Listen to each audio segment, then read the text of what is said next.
नमस्कार स्टूडेंट, स्वागत है आप सभी का मेरे यूट्यूब चैनल मिक्की मिन में। तो स्टूडेंट, इस वीडियो में हम BLIE 227 का जितने भी आपके डाउट्स हैं जो आप बार बार पूछ रहे हैं कमेंट बॉक्स में, उससे रिलेटेड ये वीडियो हम लेके आए हैं। इसमें आपके हर डाउट्स को हम क्लियर कर देंगे, क्योंकि अभी तक कोई नोटिफिकेशन नहीं आया है 227 से रिलेटेड कि किस मोड में एग्ज़ाम होगा, क्या होगा। तो उसी के अकॉर्डिंग हम ये पूरा जो वीडियो है इसमें हम पूरा बताएंगे कि अगर आपका जो पेपर है अगर डिस्क्रिप्टिव में हुआ तो किस तरीके के आपको क्वेश्चन देखने को मिलेंगे, अगर ऑब्जेक्टिव में हुआ या वाइवा के थ्रू हुआ तो फिर किस तरीके के क्वेश्चन आपको फेस करना पड़ेगा। तो सारे जो भी आपके क्वेश्चन थे जो आप बार बार पूछ रहे हैं, तो उसी को हम एक क्वेश्चन के फॉर्म में लेके आए हैं और उसी का मैं यहाँ पे इस वीडियो में आंसर करूँगा आपके जितने भी क्वेश्चन हैं उन सबको। उसके अलावा भी अगर कोई डाउट रह गया हो तो आपको इसी वीडियो कमेंट बॉक्स में करिएगा, हम और अलग वीडियो बना देंगे इससे रिलेटेड।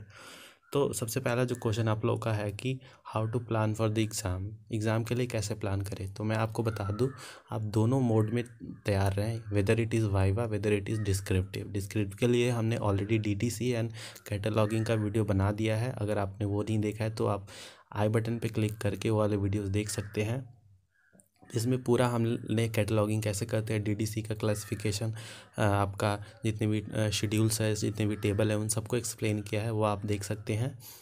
तो ये आपका अगर डिस्क्रिप्टिव में आता है तो इसके लिए। अब आते हैं हम एग्ज़ाम अगर वाइवा मोड में हुआ जो कि गूगल मीट के द्वारा हुआ, तो फिर आप कैसे प्लान करें। तो उसके लिए अलग सा वीडियो बनाया है और इस वीडियो में भी मैं बताऊंगा आपको लास्ट में कि किस तरीके के क्वेश्चन पूछे जाते हैं वाइवा में।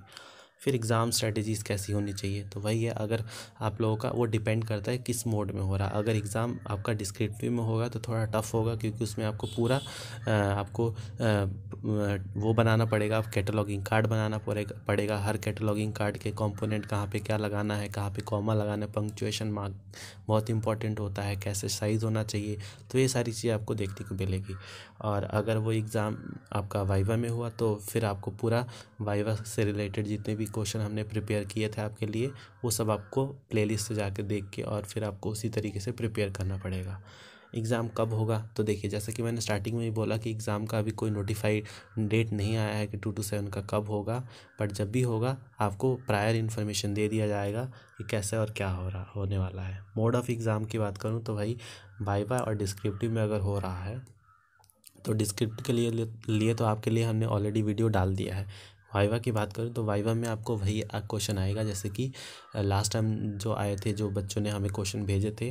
तो उसमें क्या है, आपको एक टाइम शेड्यूल फिक्स कर दिया जाएगा, जो कि गूगल मीट आपका एक ऐप डाउनलोड करना पड़ेगा और एक लिंक भेज दिया जाएगा आपके मेल आईडी पे। और उसी लिंक से आप गूगल मीट से आप ज्वाइन कर सकते हैं, अपना वाइवा दे सकते हैं वहाँ पे। जैसे भी आप ज्वाइन करेंगे तो आपको अपना आई कार्ड दिखाना पड़ेगा। जो आपने आई कार्ड आपके पास होगा वो आई कार्ड दिखाना पड़ेगा, ऐसे कैमरा के ऊपर दिखा के, और फिर वो लोग आपका अटेंडेंस मार्क कर लेंगे। फिर उसके बाद आपसे क्वेश्चन पूछा जाएगा। तो क्वेश्चन किस तरीके होगा, जैसे कि आपसे पूछ लेंगे कि जैसे फर्स्ट शेड्यूल है तो उसमें जो किस तरीके के DDC की बात करूँ तो उसका नंबर कोई भी सब्जेक्ट का पूछ लिया जाएगा। जैसे कि मान लीजिए आपने कौन से सब्जेक्ट से ग्रेजुएशन किया है, तो ग्रेजुएशन जैसे मान लीजिए आपने अपना कोई भी सब्जेक्ट से किया, जैसे साइंस से किया है तो साइंस का DDC नंबर पूछ लेंगे। कॉल नंबर क्या होता है, एक्सेशन नंबर क्या होता है, एक्सेशन रजिस्टर्ड क्या होता है, जितनी भी चीज़ें हमारे 227 के प्रैक्टिकल में यूज़ होता है उसी से रिलेटेड आपसे क्वेश्चन पूछा जाएगा। जैसे कि कैटलॉगिंग कार्ड कैसे बनाते हैं। अगर आपको कॉल मतलब किसी भी कोई एक दिया हुआ है लाइब्रेरी ऑफ इंडिया, तो इसका आप अगर आपका फर्स्ट टेबल से नहीं मिल रहा तो फिर आप कहाँ जाएंगे, इस तरीके क्वेश्चन पूछा जाएगा। आपने अगर कार्ड बनाना है तो आपको जो कार्ड है उसकी साइज़ क्या होनी चाहिए, उसकी साइज़ क्या होती है। फिर उसके बाद जो अगर कितने प्रकार के कार्ड बनते हैं, जैसे ऑथर कार्ड होता है, आपका होता है सब्जेक्ट कार्ड हो गया, पब्लिशर कार्ड हो गया, कैटलॉगिंग कार्ड हो गया। तो ऐसे करके डिफरेंट कार्ड बनते हैं और इसी तरीके के आपको क्वेश्चन वाइवा में पूछे जाएंगे। और उससे अलावा आपको आपसे जो फर्स्ट शेड्यूल है उसके पूरे या तो पूछ सकते हैं कि जैसे 0001 में क्या 000 में क्या है, तो उसमें जनरेलिया है। तो ऐसे करके क्वेश्चन आपसे वो या तो वो डीडीसी का कोई नंबर दे देगा और आपसे पूछेगा इसमें कौन सा सब्जेक्ट आता है, या फिर वो आपको स्पेसिफिक कोई सब्जेक्ट देगा और उसका डीडीसी नंबर पूछेगा। तो ऐसे हो सकता है। या कार्ड से बहुत सारे क्वेश्चन आते हैं कि जैसे आपका ISBN नंबर जो होता है वो कहाँ होता है, कहाँ पे, मतलब अगर आप कार्ड बना रहे हैं तो उसको कहाँ पे प्लेस करेंगे। या फिर आपका जो पेज नंबर होता है जो जिसमें अदर डिस्क्रिप्टिव मटेरियल इंफॉर्मेशन होते हैं, उसका क्या यूज़ होता है, वो हमें क्या इन्फॉर्म करता है। तो डरने की बिल्कुल ज़रूरत नहीं है। आप जो पढ़ रहे हैं इसी से रिलेटेड क्वेश्चन उसमें देखने को आपको मिलेगा। इसके अलावा आपको कहीं से भी क्वेश्चन नहीं आएगा वहाँ पे। हाँ, ये है कि आप लोगों को पूरा अच्छे से पढ़ना पड़ेगा। ऐसा नहीं है कि 2 to 7 आप एग्ज़ाम दे रहे हैं तो सिर्फ 2 to 7 से ही पूछेगा। वो 2 to 4 से भी पूछ सकता है, 2 to 9 से भी पूछ सकता है, 2 to 3 से भी पूछ सकता है। आपको 5 लॉस पूछ सकता है, जो लाइब्रेरी साइंस का है वो भी पूछ सकता है। तो आपको ऑलराउंडर, मतलब ऐसा नहीं है कि जो 2 to 7 है तो उसी में से पूछेगा। डेफिनेटली अगर वाइवा हो रहा है तो 2 to 7 से बहुत ही लिमिटेड क्वेश्चन आपको देखने को मिलेगा वाइवा में। तो इसीलिए आपको 2 to 6, 2 to 7 ये सारे, मतलब जितने भी सब्जेक्ट है उनका कॉम्बिनेशन से भी क्वेश्चन आपको देखने को मिलेगा। तो वहाँ पे आप उनको ये नहीं बोल सकते कि सर ये तो इसका पार्ट ही नहीं है। नहीं, आपको ऐसा नहीं करना है। वो उस पर्टिकुलर 2 to 7 का पार्ट नहीं है, बट लाइब्रेरी साइंस जो कोर्स कर रहे हैं उसका तो पार्ट है। तो आप वहाँ पे क्वेरल नहीं कर सकते। तो इसीलिए आपको सारा जो सब्जेक्ट है वो पूरा पढ़ना पड़ेगा। इसीलिए हमने यहाँ पे लिखा हुआ है आपका वाइवा रिलेटेड जो क्वेश्चन है आपको 2 to 7 का, वो सिर्फ 2 to 7 से नहीं पूछा जाएगा। वो आपको 2 to किसी से भी पूछ सकते हैं, मतलब लाइब्रेरी साइंस के जितने भी आपके सब्जेक्ट हैं उनमें से किसी से भी वो पूछ सकते हैं। तो इसीलिए आपको, और सबसे जो इम्पोर्टेंट आपको टेबल्स याद होने चाहिए, जो शेड्यूल्स हैं वो पता होना चाहिए। शेड्यूल्स टेबल्स कितने होते हैं। एरिया टेबल्स से आप उससे क्वेश्चन पूछ सकता है। जोग्राफिकल एरिया जो नंबर है वो उससे कोई क्वेश्चन पूछ सकता है। सबसे ईजीएस्ट है आपका जो कैटलॉगिंग कार्ड है, उससे उसका हर कंपोनेंट आपको याद कर लेना है। पंक्चुएशन मार्क वाला पूछ सकता है। तो यही है, ये सारे क्वेश्चन लास्ट टाइम भी पूछे गए थे और इस टाइम में भी पूछे जाएंगे। तो जो हमने सारे सब्जेक्ट के जो भी हमने वाइवा के टाइप के जो क्वेश्चन बनाए थे, जो कि आपके लास्ट टाइम जो आपके ऑब्जेक्टिव में हुए थे, वो क्वेश्चन ऐसा नहीं है कि वो सिर्फ उसी के लिए था। वो आपके आगे आने वाले जितने भी एग्ज़ाम होंगे, जो कॉम्पिटिटिव एग्ज़ाम है उनके लिए भी बहुत इंपॉर्टेंट है वो सारे क्वेश्चन।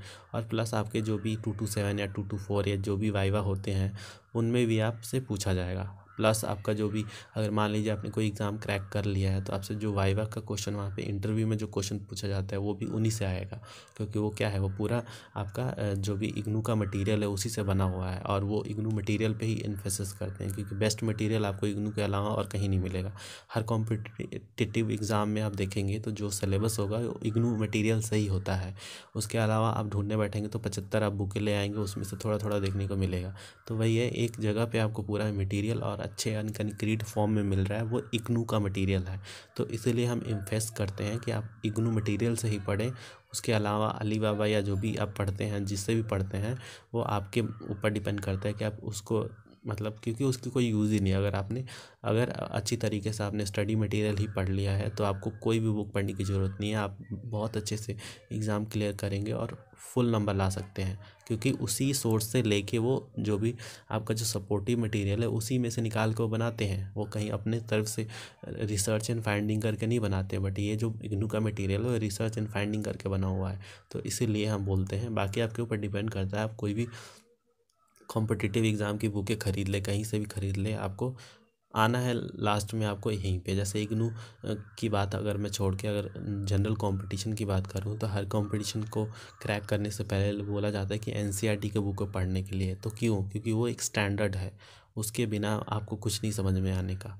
तो वही है, आपको जब तक ये वाला अच्छे से नहीं करेंगे जब तक आपको कहीं पे भी मतलब कुछ नहीं हो सकता। आपको इसको करना ही पड़ेगा, बाय हुक और बाय क्रुक। तो इसीलिए है कि आप कर लें, मतलब जितना जल्दी कर लेंगे आपके लिए उतना अच्छा रहेगा।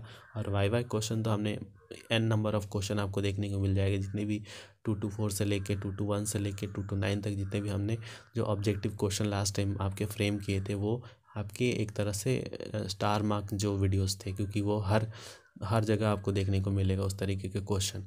तो वो पूरा डिटेल हमने पढ़ा था, पढ़ के सब क्वेश्चन बनाया था। ऐसा नहीं कुछ भी बना दिया था। आप जाके वेरीफाई भी कर सकते हैं। कुछ क्वेश्चन इधर उधर हो गए थे, उसके हमने बाद में आंसर बता दिए थे। तो ये होता है। बट बाकी जितने भी हमने क्वेश्चन कराए हैं, अगर आपने वो पूरा क्वेश्चन ही देख लिया और फिर आप पढ़ने जब बैठेंगे तब खुद ही समझ में आ जाएगा कि हाँ, ये सारे क्वेश्चन जो है इग्नू मटेरियल से ही बने हैं। और आपको फिर उसमें स्क्रूटनिंग करने की ज़रूरत नहीं मिलेगी, क्योंकि हमने खुद ही स्क्रूटनिंग करके क्वेश्चन बनाए हैं। 2-3 बार क्वेश्चन, मतलब एक एक चैप्टर के 2-2 बार वीडियो बना के हमने डाले थे। तो बाकी आपके ऊपर डिपेंड करता है आप एग्ज़ाम के लिए कैसे प्लान करते हैं। तो 2 to 7 का आप एग्ज़ाम अच्छे से दें, सॉरी बाकी सब्जेक्ट का अच्छे से दें। और बाकी 2 to 7 के लिए आप टेंशन ना लें। ऑलरेडी हम लोगों ने वीडियो अपलोड कर रखा है, तो आप उससे हेल्प ले सकते हैं। और उसके अलावा भी अगर कोई डाउट हो तो प्लीज़ करके इसी वीडियो के कमेंट बॉक्स में ज़रूर करें, हम आपका हेल्प करेंगे। तो मिलते हैं आप सभी से नेक्स्ट वीडियो में। तब तक के लिए धन्यवाद।